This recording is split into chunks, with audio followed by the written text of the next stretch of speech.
No, this is done by those who were guilty of all those things that the counterpart of all those things you just mentioned. The white people who were guilty of white supremacy try and hide their own guilt by accusing the Honorable Elijah Muhammad of teaching black supremacy when he tries to uplift the mentality, the social, mental, economic condition of black people in this country.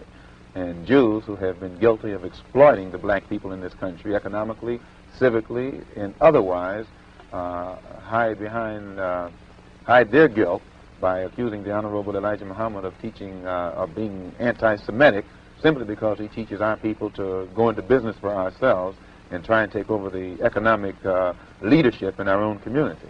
And this other thing, white supremacy, anti-Semitism, and what was this other? And hatred. And hatred. And since the white people collectively have practiced the worst form of hatred against Negroes in this country, and they know that they are guilty of it, now when the Honorable Elijah Muhammad comes along and begins to list the historic deed, the historic attitude, the historic behavior of the white man in this country toward the black people in this country, again, the white people are so guilty that they can't stop doing these things to make Mr. Muhammad appear wrong, so they hide their wrong by saying that he is teaching hatred. History is not hatred. Actually, we are Muslims because we believe in the religion of Islam. We believe in one God. We believe in Muhammad as the apostle of God.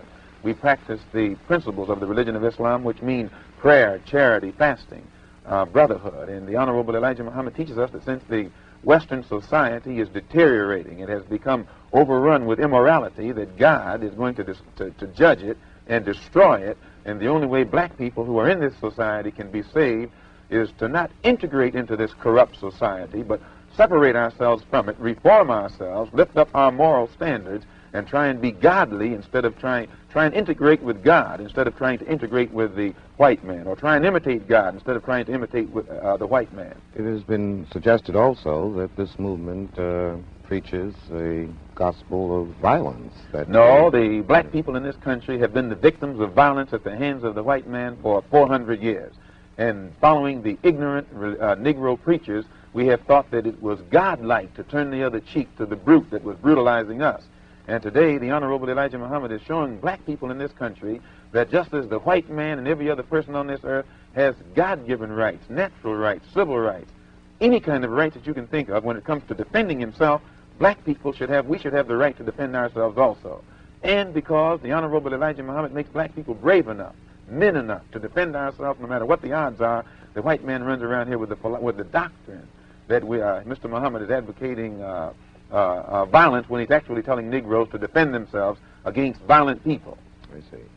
Well, the Reverend Martin Luther King preaches a doctrine of nonviolent insistence upon the rights of the American Negro. What is your attitude toward this philosophy? The white man pays Reverend Martin Luther King, subsidizes Reverend Martin Luther King, so that Reverend Martin Luther King can continue to teach the Negroes to be defenseless. That's what you mean by nonviolent. Be defenseless. Be defenseless in the face of one of the most cruel beasts that has ever taken the people into captivity. That's this American white man. And they have proved it throughout the country by the police dogs and the police clubs. 100 years ago, they used to put on a white sheet and use a bloodhound against Negroes. Today, they have taken off the white sheet and put on police uniforms. They've traded in the bloodhounds for police dogs, and they're still doing the same thing. And just as Uncle Tom, back during slavery, used to keep the Negroes from resisting the bloodhound or resisting the Ku Klux Klan by teaching them to love their enemy or pray for those who use them despitefully. Today, Martin Luther King is just a 20th century or modern Uncle Tom or a religious Uncle Tom who is doing the same thing today to keep Negroes defenseless in the face of attack that Uncle Tom did on the plantation to keep those Negroes defenseless in the face of the attacks of the Klan in that day. But the goal of Dr. King is full equality and full rights of citizenship for Negroes. The goal of Dr. Martin Luther King is to give Negroes a chance to sit in a segregated restaurant beside the same white man who had brutalized them for 400 years. The goal of Dr. Martin Luther King is to get Negroes to forgive the people who have brutalized them for 400 years by by lulling them to sleep and making them forgetting what those whites have done to them. But the masses of black people in America today don't go for what Martin Luther King is putting down. As you said in one of your articles, it's psychologically insecure or something of that sort. I forget how you put it.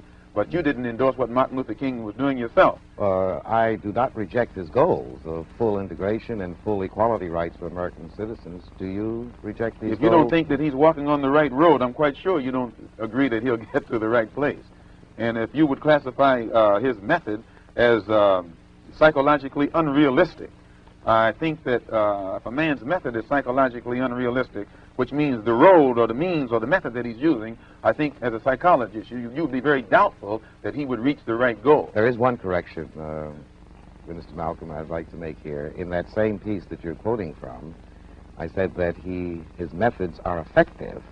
His philosophy of love of the oppressor, I thought, was psychologically burdensome. But I would be more interested in your goals. What are the goals of the movement which you represent so effectively? Just as you said in the same article, see, Mr. Muhammad is trying to get us on God's side, so God will be on our side and help us to fight our battles against a very vicious, deceitful, hypocritical enemy. And this is why Mr. Muhammad put so much stress upon moral reformation. That when Negroes stop getting drunk, when Negroes stop fornicating and committing adultery, when Negroes stop being addicted to drugs and these things that destroy the moral fiber and the morale of the Negro, then our people will be able to get together and unite in harmony and unity and get our own problems solved. Toward what end would you want our people united? What would you... Toward being on God's side. The Honorable Elijah Muhammad teaches us that God now is about to establish a kingdom on this earth based upon brotherhood and peace. And the white man is against brotherhood, and the white man is against peace. His history on this earth has proved that. Nowhere in history has he been brotherly toward anyone. The only time he's brotherly toward you is when he can use you, when he can exploit you, when he can oppress you, when you will submit to him. And since his own history makes him unqualified to be an inhabitant or a citizen in a kingdom of brotherhood, the Honorable Elijah Muhammad teaches us that God is about to eliminate that particular race from this earth. So since they are due for elimination, we don't want to be with them. We're not trying to integrate with that which we know has come to the end of its rope. We're trying to separate from it and get with something that's more lasting, and we think that God is more lasting than the white man. So in effect, Minister Malcolm, your movement does not share the integration goals of the NAACP, CORE, Martin Luther King's movement, and the student nonviolent movement. You don't integrate with a sinking ship.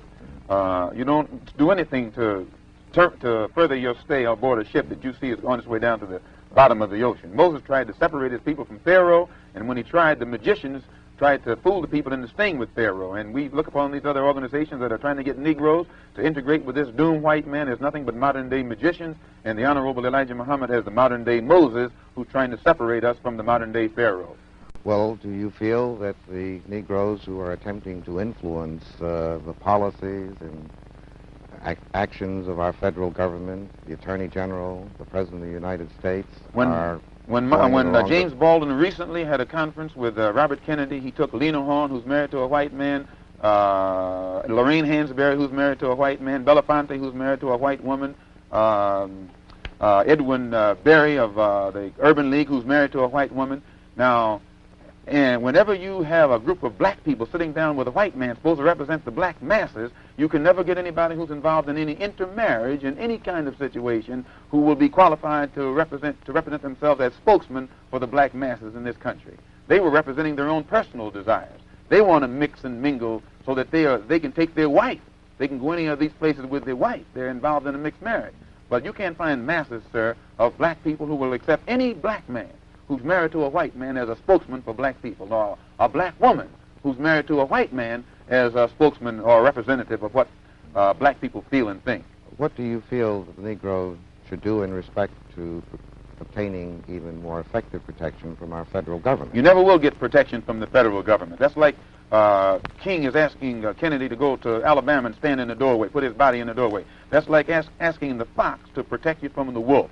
And when now the masses of black people can see this, and it is only the Negro leadership, the bourgeois, handpicked, handful of Negroes who think that they're going to get some kind of respect, recognition, or protection from the government is responsible for what is happening to black people in this country.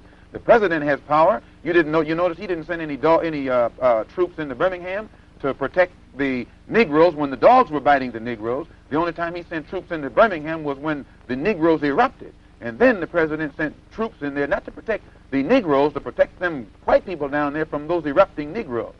Well, are not Negro Americans citizens? If they were citizens, you wouldn't have a race problem. If the Emancipation Proclamation was authentic, you wouldn't have a race problem. If the 13th, 14th, 15th Amendment to the Constitution was authentic, you wouldn't have a race problem. If the Supreme Court desegregation decision was authentic, you wouldn't have a race problem. All of this is hypocrisy. And it is this hypocrisy that has been practiced by the so-called white, so-called liberal for the past 400 years that compounds the problem, makes it more complicated instead of eliminating the problem.